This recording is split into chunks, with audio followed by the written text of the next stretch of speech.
Assalamualaikum warahmatullahi wabarakatuh. Alhamdulillahi rabbil alamin, wabihi nasta'in wala umuri dunya waddin. Wassalatu wassalamu ala asrafil anbiya'i wal mursalin wa ala alihi wa sahbihi ajmain. Amma ba'du. Puji sinalam syukur kehadirat Allah subhanahu wa ta'ala kanggo sagala limpahan rahmat sarta hidayahna. Tina kesempatan ieu urang tiasa patepung paamprok jonghok sasarengan dina ieu acara. Sabab lamun teu aya nikmatna mah urang moal tiasa patepang sareng ngadangukeun ieu pidato nu bade kusim abdi didugikeun. Hadirin anu kusim abdi dipihormat, di dieu abdi bade ngadugikeun temanya eta kautamaan nuntut ilmu.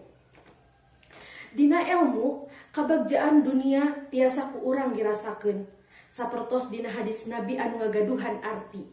Sahawe anu hoyong kahirupan dunia maka wajib bagi manehna ngabogaan ilmu. Makin seueur ilmu anu ku arurang dipiboga, insyaallah kabutuhan jeung kabagjaan dunia tiasa ku urang dihontal. Kitu oge sami pangharepan arurang kana kabagjaan akhirat oge insyaallah tiasa ku arurang dirasakeun. Kukituna para hadirin sakalian, janten nuntut ilmu teh kedah diutamakeun. Komo deui pikeun siswa-siswi anu calik di bangku sakola. Teu aya alasan kanggo males-malesan dina diajar. Sabab diajar atau nuntut ilmu teh nyaeta hiji kawajiban pikeun arurang sarerea. Rek kumaha oge mangsa kaharupna bangsa ieu teh aya di pundak arurang salaku generasi ngora. Kukituna urang kudu bener-bener diajar pikeun neangan ilmu nepi ka sajero-jerona. Para hadirin anu kusim kuring dipikahormat, sakiwe pidato singket dina judul kautamaan nuntut ilmu anu tiasa didugikeun tina kasempatan ieu.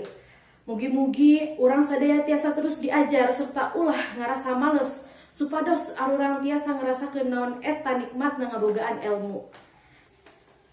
Panutup tisim abdi, mugia ulasan singkat ieu tiasa ngingitkeun arurang sadaya pikeun pentingna nuntut ilmu.